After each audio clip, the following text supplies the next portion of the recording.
Grateful for your presence. We are in Mark chapter 10 this morning, beginning in verse 46. Appreciate Bruce filling in for me 2 weeks ago. Hopefully y'all were super nice to him. I've been passing around just kind of some fruit of my labor.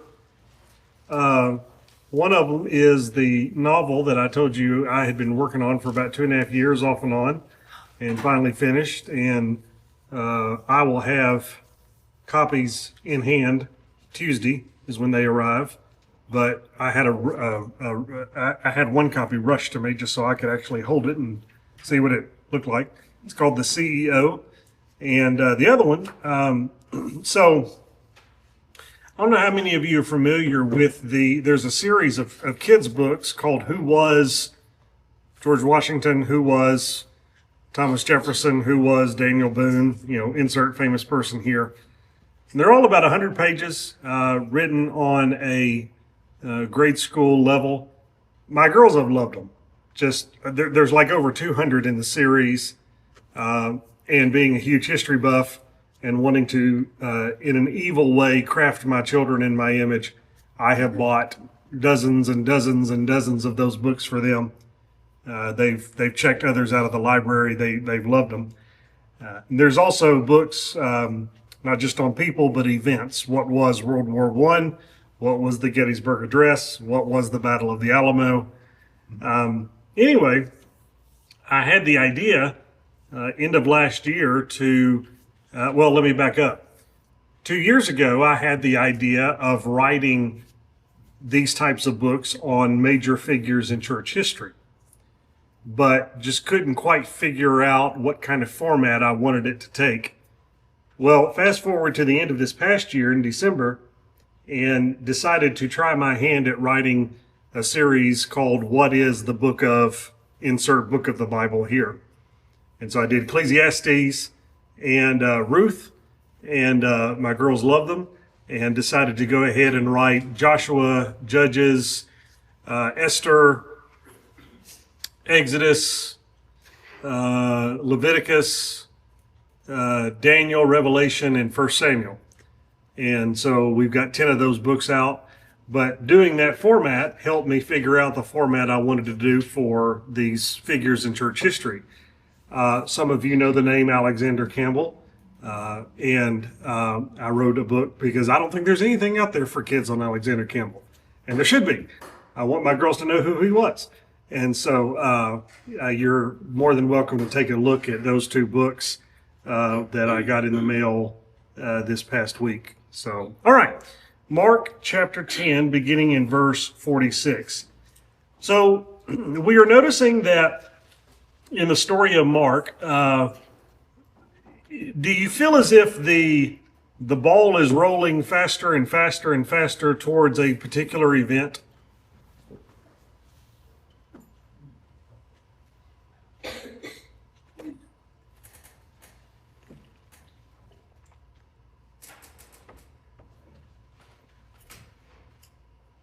Yes, he's finishing up his traveling here. And it looks like he's winding down from his traveling into what the next chapter is going to go into, which is he's going to present himself openly as the Messiah. Okay, where are things headed in an awfully quick manner? And remember that Mark as a gospel has already been a quick gospel immediately. Remember we talked about the significance of that word. But if you've noticed, the pace is picking up. And where are we headed? Remember, Mark is not writing to people that didn't know the end of the story. They already know how the story ends. So what are we headed towards? That's not a trick question. That's not a hard question. There you go. Yeah. Things are headed towards the passion, the crucifixion, the suffering of Jesus. And in this story, it serves, this is a very short story, just a couple of verses, but it serves a couple of purposes. One, it serves as a bookend for the earlier story of the healing of the blind man that I believe, I actually forget which chapter it was in, but remember that earlier story of where he rubbed mud and all that. And so we have that going on, but also it's interesting. This story serves as almost as a counterweight to the story of the rich young ruler.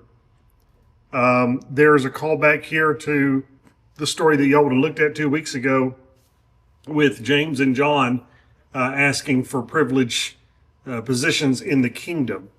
But this story is also presented as, what does the ideal disciple look like? So we have a lot going on in this very tiny story that I wanted us to take a look at. They've reached Jericho.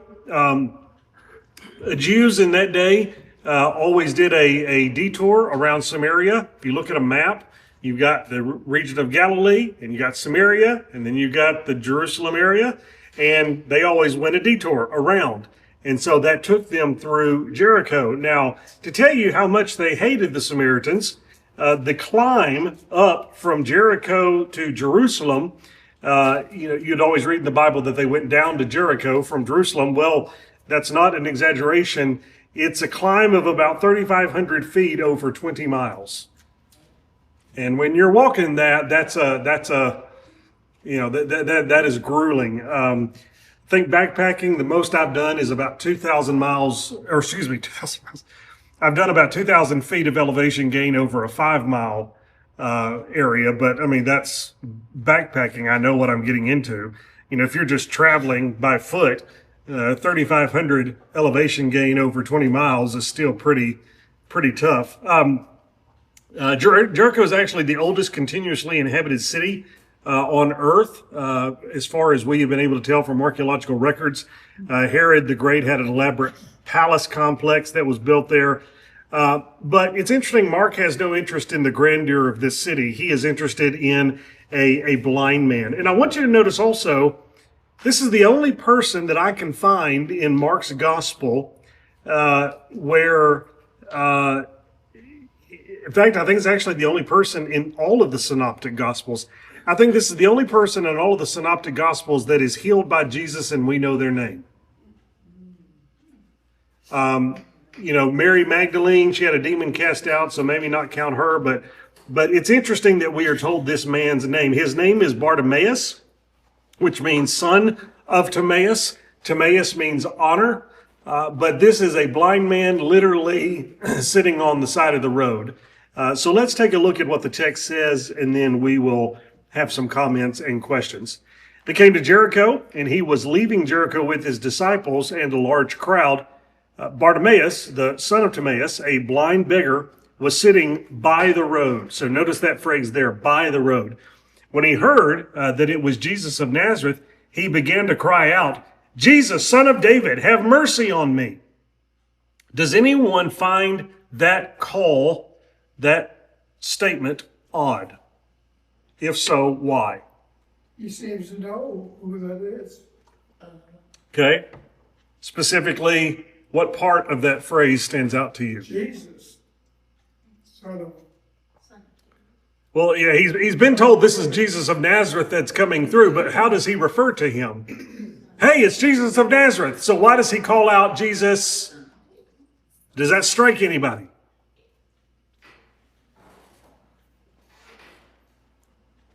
We have heard Jesus referred to as the son of, man, all through Mark.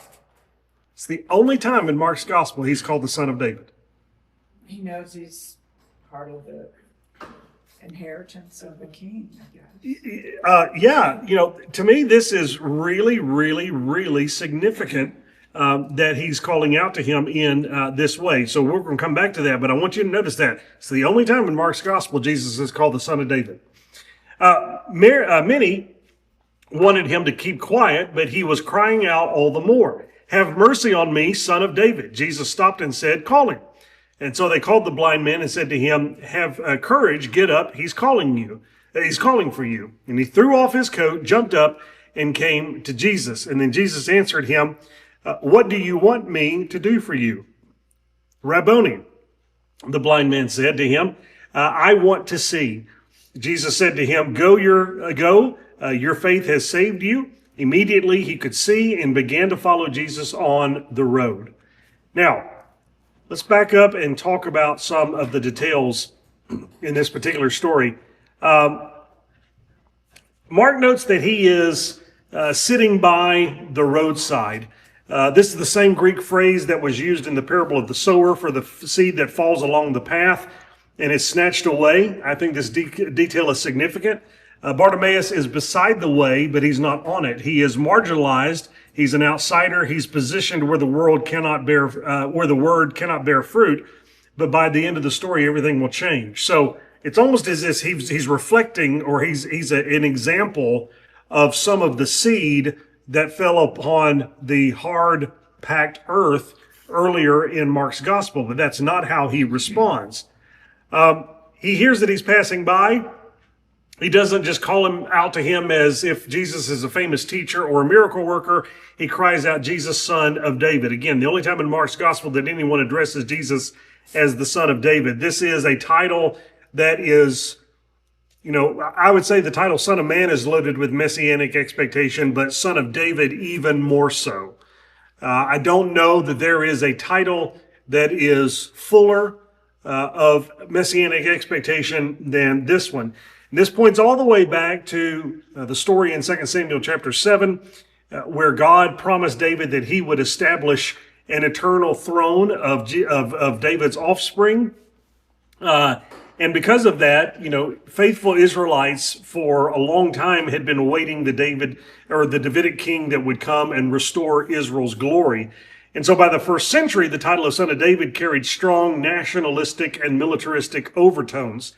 Those of you that were in our Between the Testaments class on Wednesday night, you remember how that messianic expectation was just continuing to hit a fever pitch more and more and more. Do you remember what was one of the reasons why the Maccabean family never really was able to fulfill those messianic expectations? Has something to do with David. Why were the Maccabees not really able to fulfill those expectations? Because weren't they priests? Yeah, so they were from the tribe of Levi. and not Judah. Yeah, very good. So they're not sons of David. Okay, yeah, very good. All right. So so Bartimaeus is connecting this title, interestingly enough, not with conquest, but with compassion. I think that's the significance here. He is calling out for the Son of David to have mercy or compassion upon him. This is not a cry for military deliverance. Any of you ever known someone that was blind? And I'm talking about you knew him pretty well. Nobody? Okay. My grandmother really had terrible vision. Okay. I guess she was considered, she could still see. She just had to wear really, really thick glasses, and even then it was hard for her to see. Well, I don't know if this would apply to her, but it seems to me the people that are blind have this sixth sense. Yeah. They see things people can't. Y'all have experienced that? Okay. Well, is it intriguing to anybody that this blind man can see the true nature of messiahship and the crowds can't? He's calling out for compassion instead of conquest in this particular story. The crowd's response, I think, is telling. What did they tell Bartimaeus to do when he's calling out, Son of David, have mercy on me? Be quiet. Be quiet. Yeah. They rebuke him. They tell him to be quiet. In Mark's gospel, the crowd often gets it wrong, and we see that here. They're trying to silence the very cry that Jesus will very soon honor. Maybe they think that Jesus is too busy to get involved to help a helpless beggar.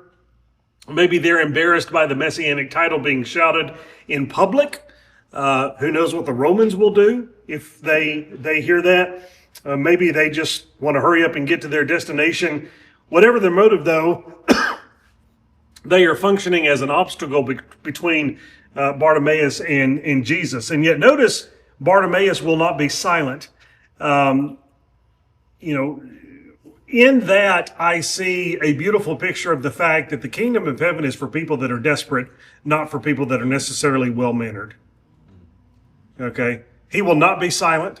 He will not be, quote, polite. He will cry out to God. He will cry out. The other thing that I wanted to point out is, how does he refer to him besides son of David? Let me go back and make sure I'm on the right verse there. Yeah, yeah, Rabboni. Does anyone know the significance of that reference?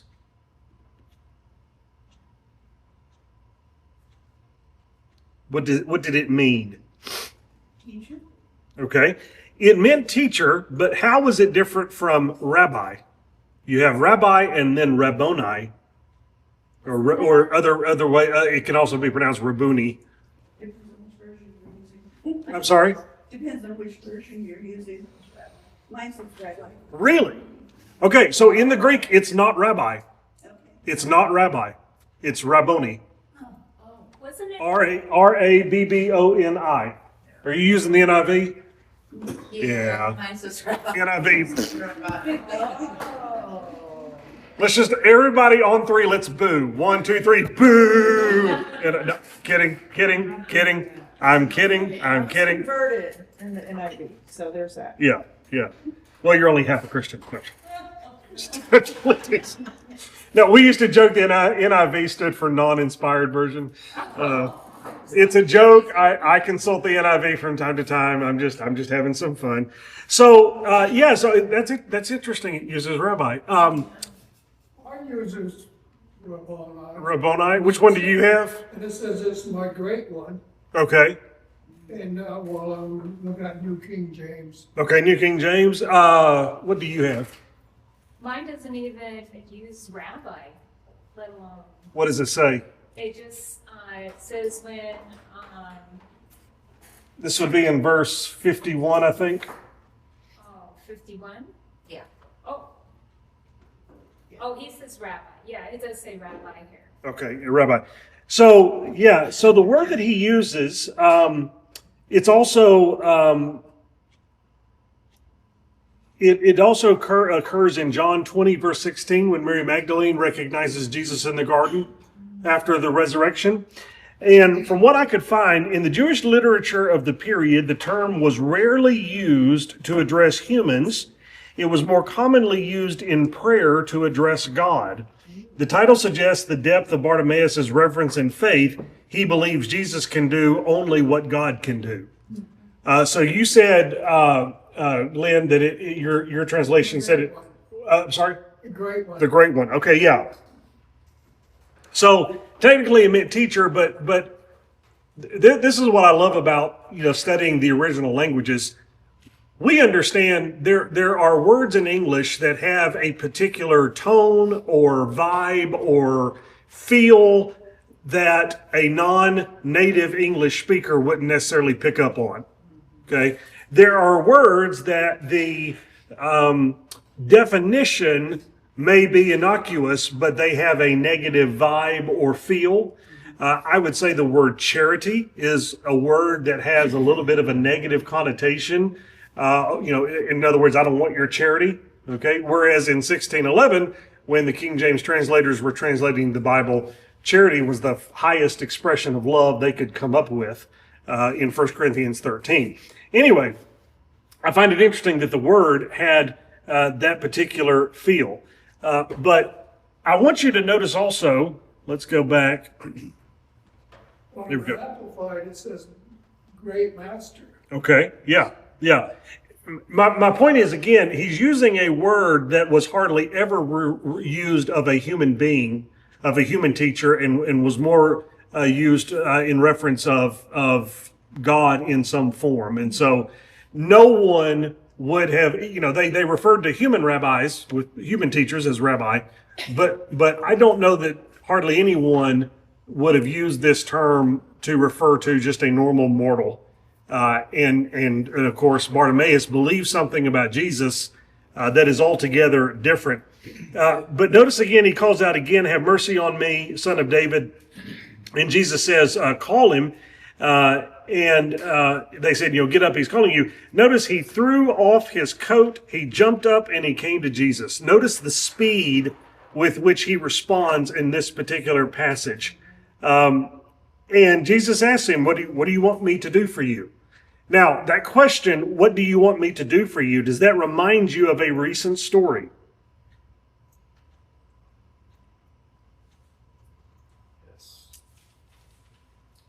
Yeah, it reminds Bruce of it. Touching the hem of the, touching his garment from the woman. Well, remember, he didn't ask her a question. She was already healed. Think about Bruce's lesson. Oh, when James and John asked.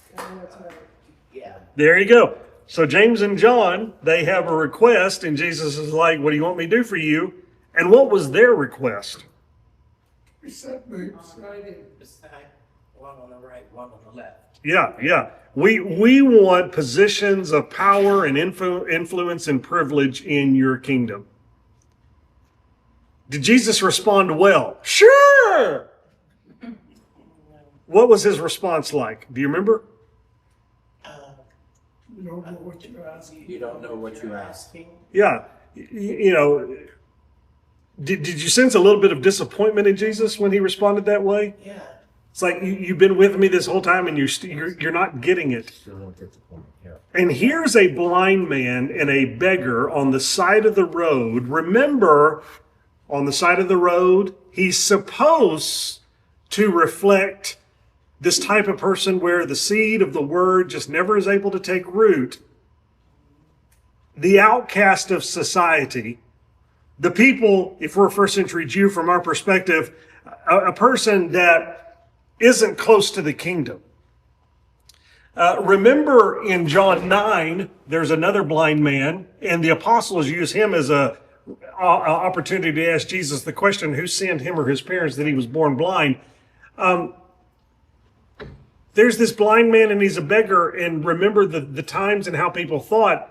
There must have been a lot of pious Jews that thought, man, he must have really upset God with something.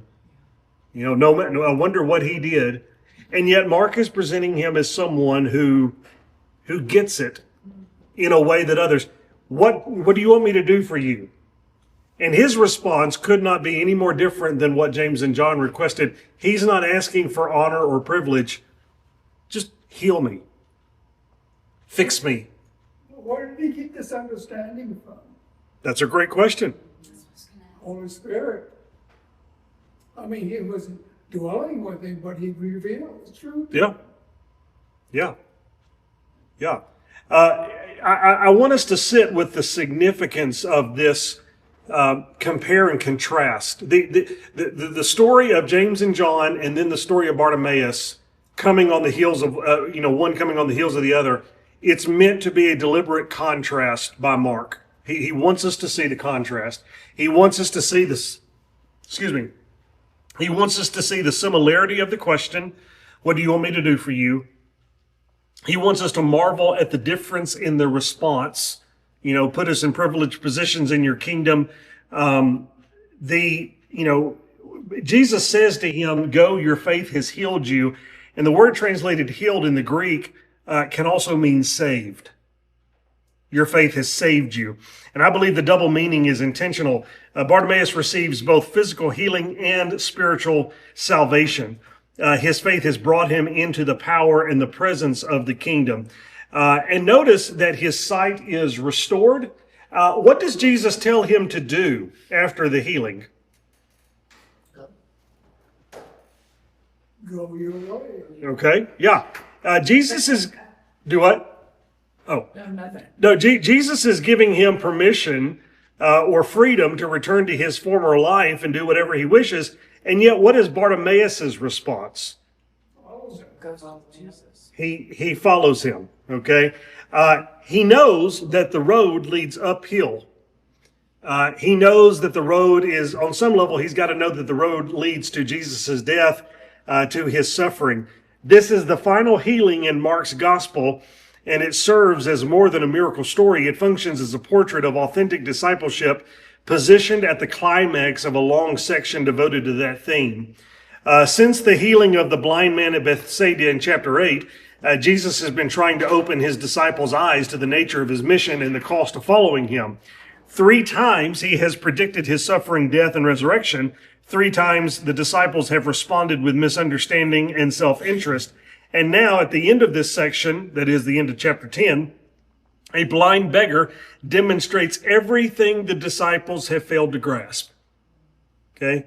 Bartimaeus recognizes Jesus' true identity. He cries out with persistent faith despite opposition. He abandons everything to come to Jesus. I didn't make a comment on it like I meant to. The throwing off of the coat. Did anyone catch the significance of that? Getting rid of his old life. Okay. Yes. But what would you're exactly right. But a little bit more detailed. What did a coat mean to a beggar? And I'm asking you to dip into what, huh? His comfort, Okay. his protection. Didn't it identify those that were in positions like that where they had to beg? They should have been taken care of course, according to the law, but they weren't taken care of. But weren't they identifying marks? Yes. So I mean, the coat was more than a coat. It's their bed. Okay. Remember in the law that if you took a person's coat as collateral, you had to return it before the end of the day. Why? Something to cover up. Yeah, they got to sleep at night, you know. So throwing off the coat is getting rid of the former life, but he's also, think about the rich young ruler. What was the one thing that kept him from following Jesus? His many possessions.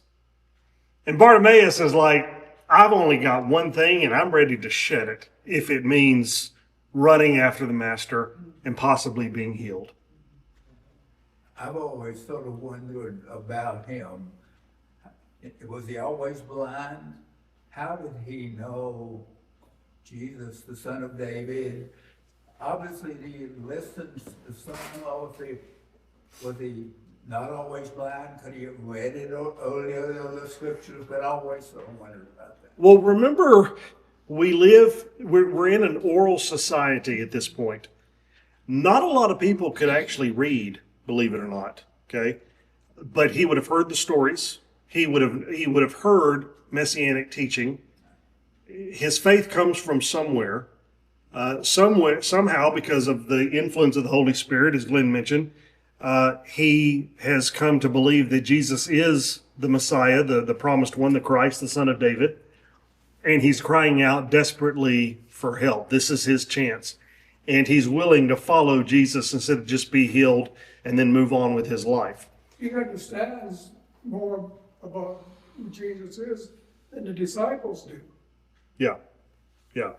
The 2 healings of blind men bracket this entire section of Mark. The man at Bethsaida was healed in 2 stages. Bartimaeus is healed instantly. Both stories point to the same truth. The disciples need their eyes opened. They can see what Jesus is, or they can see that Jesus is the Messiah, but they cannot yet see what kind of Messiah he is or what following him will cost. Bartimaeus, ironically, sees more clearly than any of them. He receives his sight and immediately follows Jesus toward Jerusalem, toward suffering, toward the cross. The blind man becomes the model for all who would follow.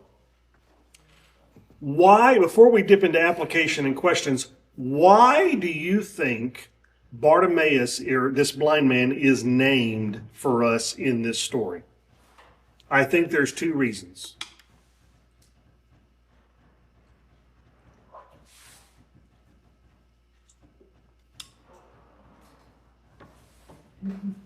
I'll give you one hint. Why in Exodus 1 are we, or in the entire book of Exodus, we are never told the name of the Pharaoh. But in Exodus 1, we are told the names of the midwives who refused to kill the Hebrew babies, Puah and Shiphrah. Why are we told this blind man's name? Oh, no, stretch. Oh, sorry. Just reaching out for God. Because he knew who Jesus was. Well, clearly all that, but there's other people that knew who Jesus was and they're not named. Why are we told his name? Because God wants us to remember that he does remember who are his. It is a way of honoring, okay? Just like Pooh and Shipra, it's a way of honoring the least of these. You know, remember the same concept in the rich man and Lazarus.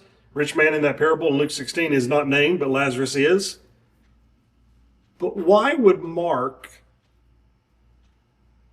and something similar is going to happen in the Passion narrative, where we're told, who is it that carried the cross for Jesus? Do you remember?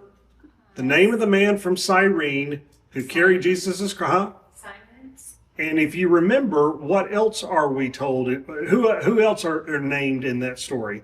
It's not just Simon, but his two. Rufus and, he has two sons, Rufus and, Alexander? Why are we told their names by Mark and nowhere else? well, they ended up being very influential in the church later on How do you know that? because they're mentioned, I think, in letters of Paul. In Romans 16. Greet Rufus and Alexander. Oh, Alexander.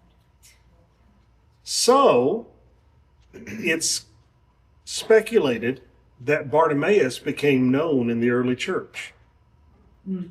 People would have worshiped with him. This was his origin story. And just as Mark mentions Rufus and Alexander, who 30 years later, they had been boys when their father carried Jesus' cross, and then they were brethren for the church in Rome by the time Mark writes his gospel. If Romans 16 is any indication, we can also speculate, it's speculation, but speculate that Bartimaeus was also somehow known to the early church. I want you to think about the effect that that would have had on people reading this gospel for the first time. It would be a powerful reminder that this is not a made-up story that I'm telling you. You have been worshiping with men who were a part of this story and have their own eyewitness testimony to tell you. I was once blind, but I now have full vision because of what Jesus did for me, and that is a reason why I am a disciple. I was healed / I was saved because of my faith. I cast off all self. Yeah. All right, let's talk about a quick few points. Question, do you think Mark knew him before this journey? That's a great question. I think that it's very likely because remember, John Mark is from Jerusalem. Okay. Mark is believed to be the one that ran away naked from the Garden of Gethsemane that he's going to later tell us about.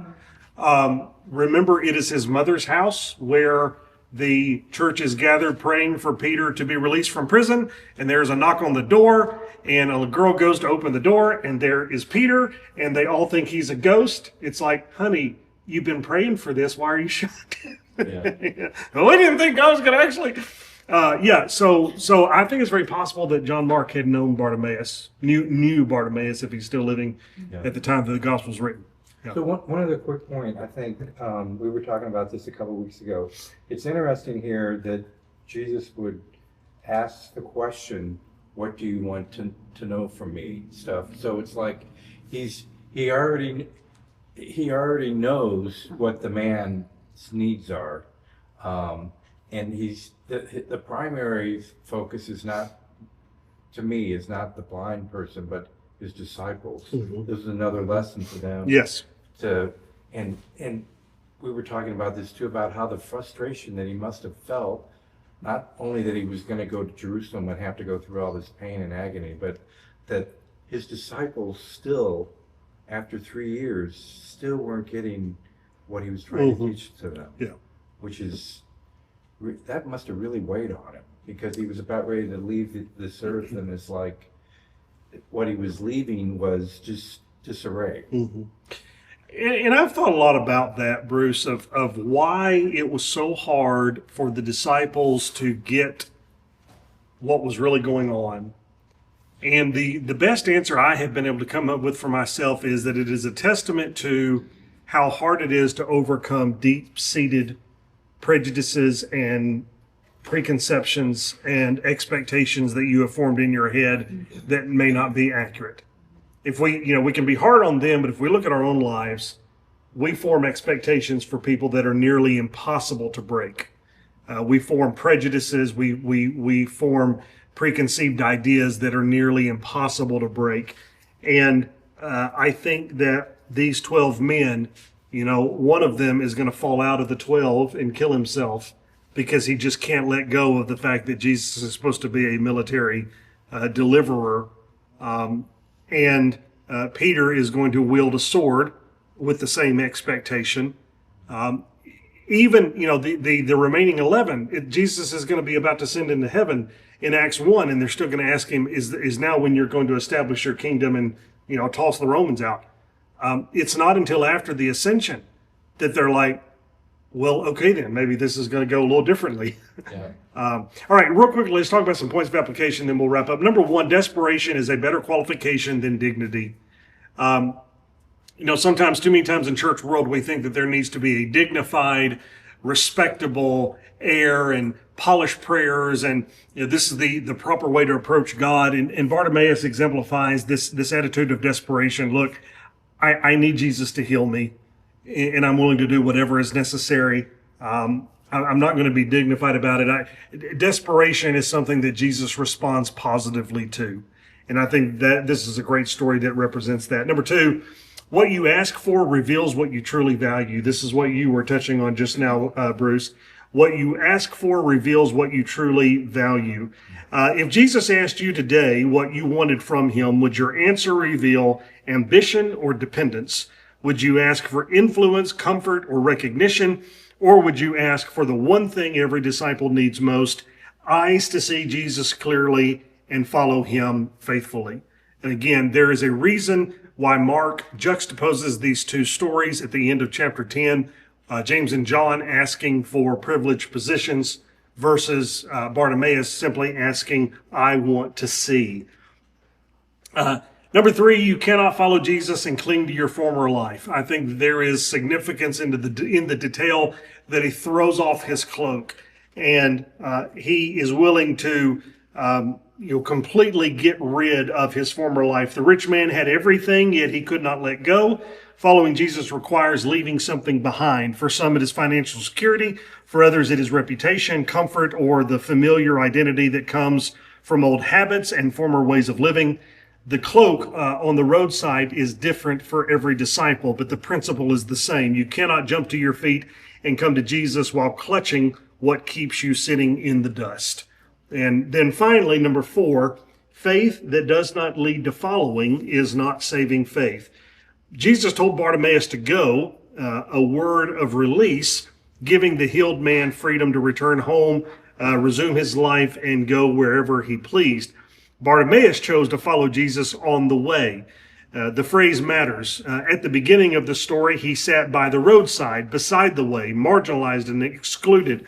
Now he walked on the way, the road that led uphill to Jerusalem, to a rest, to a cross. Bartimaeus did not follow Jesus to a coronation, but to a crucifixion. His faith was not a moment of gratitude that faded once the miracle wore off. It was a commitment that Christ was worth following even into suffering. The church needs Christians